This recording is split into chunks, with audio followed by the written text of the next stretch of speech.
Este curta-metragem trata-se de uma obra de finado, com algumas rabugens de pessimismo, em que descrevo o processo de luto da única senhora que padeceu com minha morte.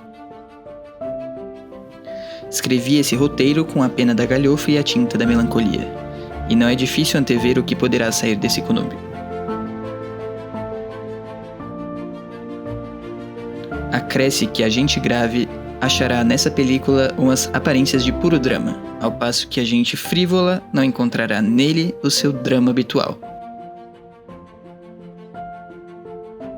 Assim, esse vídeo fica privado da estima dos graves e do amor dos frívolos, que são as duas colunas máximas da opinião.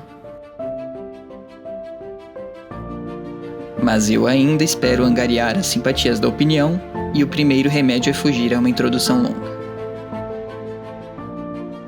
Expirei às 2h de uma sexta-feira do mês de agosto de 1869, na minha bela chácara em Catumbi. Tinha uns 64 anos, rijos e prósperos, era solteiro, possuía cerca de 300 contos, e fui acompanhado ao cemitério por 11 amigos. 11 amigos! Um deles, bom e fiel amigo, fez um discurso à beira de minha cova. Não me arrependo das 20 apólices que lhe deixei. Dentre as pessoas do velório, havia uma senhora. Contentem-se de saber que essa anônima, ainda que não aparenta, padeceu mais do que as parentas. À beira da cova, com os olhos estúpidos, a boca entreaberta, a triste senhora mal podia crer na minha extinção. Deixemos essa senhora para mais tarde. Agora, quero morrer tranquilamente, metodicamente, ouvindo os soluços das damas, as falas baixas dos homens e a chuva que tamborila nas folhas. Morri de uma pneumonia, mas se lhe disser que foi menos a pneumonia do que uma ideia grandiosa e útil a causa da minha morte, é possível que o leitor não me creia, e todavia é verdade. Vou expor-lhe sumariamente o caso. Julgue-o por si mesmo. Com efeito, um dia de manhã, estando a passear na chácara, pendurou-se-me uma ideia em meu cérebro. Uma vez lá pendurada, entrou a bracejar, a pernear, a fazer as mais arrojadas cabriolas de volatim, que é impossível crer. Eu deixei-me estar a contemplá-la. Súbito, deu um grande salto, estendeu os braços e as pernas até tomar a forma de um X.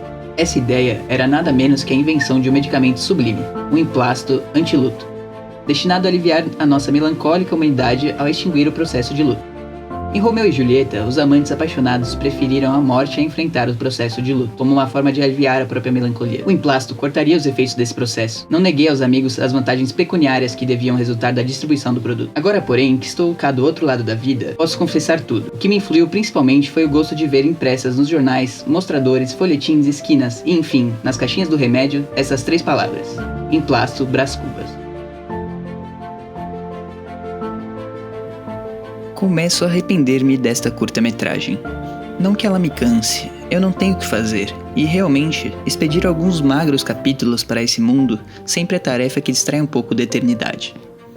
Mas a película é enfadonha, cheira a sepulcro, traz certa contração cadavérica, vício grave e, aliás, ínfimo, porque o maior defeito desse filme és tu, telespectador. Tu amas a narração direta e nutrida, o estilo regular e fluente, e meu estilo é como os ébrios, guinam à direita e à esquerda, andam e param, resmungam, urram, gargalham, ameaçam o céu, escorregam e caem. Enfim, voltemos à senhora misteriosa de meu enterro.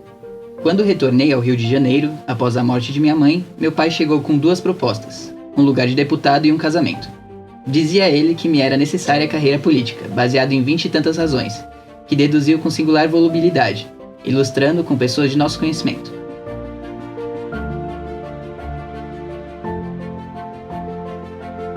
Quanto à noiva, chamada de Virgília, se a visse, iria logo pedi-la ao pai.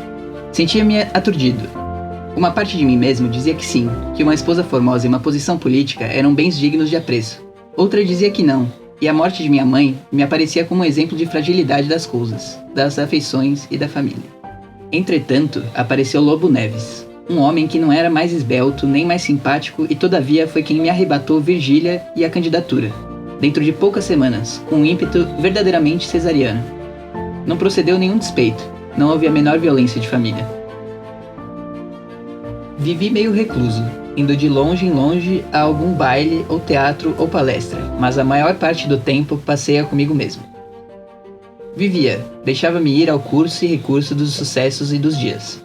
Ora buliçoso, ora apático entre a ambição e o desânimo. Escrevia política e fazia literatura. Mandava artigos e versos para as folhas públicas e cheguei a alcançar certa reputação de polemista e de poeta. Quando me lembrava de Lobo Neves, que já era deputado, e de Virgília, futura marquesa, perguntava a mim mesmo por que não seria melhor deputado e melhor marquês do que o Lobo Neves. Eu, que valia mais, muito mais do que ele, e dizia isto ao olhar para a ponta do nariz. Encontrei Virgília tempos depois em um baile. Creio que chegamos a trocar 2 ou 3 palavras, mas noutro baile a aproximação foi maior e mais longa, porque conversamos e valsamos. Creio que nessa noite apertei-lhe a mão com força, e ela deixou-a ficar, como esquecida, e eu abraçá-la. Virgília estava toda concentrada em mim, nos meus olhos, na minha vida e no meu pensamento. Era o que dizia, e era verdade. Há umas plantas que nascem e crescem depressa, outras são tardias e pecas. O nosso amor era daquelas, brotou com tal ímpeto e tanta seiva que dentro em pouco era a mais vasta, folhuda e exuberante criatura dos bosques. Não lhes poderei dizer ao certo aos dias que durou esse crescimento. Amávamos. Agora que todas as leis sociais nos impediam, agora é que nos amávamos de veras. Assim tornei-me amante de Virgília. Explicado o meu vínculo com Virgília, voltemos ao processo de luto dessa senhora. O luto é um processo germinado tanto pelo rompimento de uma relação quanto a perda de uma pessoa de estima. Ele desencadeia sentimentos diversos no indivíduo enlutado, variando de entorpecimento e melancolia a desorganização e padecimento. É o processo de elaboração e resolução da perda, em que o indivíduo vai de um estado inicial de choque para recuperação e restituição, passando pelo desespero. Virgília enlutou-se em 2 momentos de sua vida. Primeiramente, padeceu com a morte de Lobo Neves, e posteriormente padeceu com minha partida. Ela que com tanta sinceridade traiu o marido, com tanta sinceridade lamentou seu falecimento. Todavia, seu processo de luto germinado pela morte de Lobo Neves foi mais curto e menos intenso que o processo gerado por minha ausência. Virgília, nessas 2 ocorrências, seguiu todas as 5 fases do luto: negação, raiva, barganha, depressão e aceitação, por mais que esse fato não constitua uma regra. No primeiro mês que sucedeu o meu óbito, Virgília não aparentava estar enternecida. Portava-se da mesma maneira de antes do acontecimento. Não houve alterações em sua rotina. Continuou a frequentar bailes, teatros e os outros eventos sociais. Não fazia isso por indiferença à minha ausência, como fez a maioria das pessoas de minha estima. Virgília utilizava-se de um mecanismo de defesa psíquica, negando a minha partida. Todavia, essa tentativa de fugir da realidade, despertada pela negação do fato, encontrou dificuldade em perdurar-se devido à interação social que Virgília estava exposta. Nesses eventos sempre ocorria de pessoas prestarem condolências pela minha morte. Assim, num segundo momento, Virgília isolou-se. Seguiu-se a esse isolamento social um período de profunda raiva. Como não havia mais como negar meu óbito, Virgília passou a lidar com o luto de forma colérica, transmitindo as próprias frustrações para pessoas de sua afeição. A verdade é que se sentia injustiçada, não se acomodava com a ideia de que pudesse ter morrido com o descuido de ter tomado um vento frio e contraído uma pneumonia. Eu, que sempre fui robusto, não poderia ter tido um fim assim. Virgília, então, encarou essa segunda fase com revolta e não voltou a retornar ao estágio inicial, como pode ocorrer com outros enlutados, já que o processo de luto não é cíclico. Virgília era pouco religiosa, não ouvia missa aos domingos, é verdade, e creio até que só ia às igrejas em dia de festa, e quando havia algum lugar vago em alguma tribuna. Entretanto, no período que sucedeu a fase de raiva, Virgília passou a frequentar a igreja. Barganhava com Deus para que ele a ajudasse a sair dessa situação. Para isso, prometia que teria condutas mais amáveis e gentis para com os outros indivíduos. Cumpriu por um tempo. A barganha constituiu uma fase breve. Quando Virgília não notou melhora, tornou-se melancólica. Sentia-se impotente diante dessa situação. Retirou-se para seu mundo interno, isolando-se. Chegou até mesmo a cogitar o suicídio como forma de interromper o luto, como fizeram Romeu e Julieta. Entretanto, após um tempo, Virgília aceitou minha partida. Virgília, por fim, aceitou a inevitabilidade da minha morte, deixando de sentir-se impotente. Aceitou a minha perda e iniciou o processo de reorganização de sua vida. As angústias já não assolavam mais como antes. Virgília finalmente sentiu-se em paz. Este último capítulo é todo de negativas.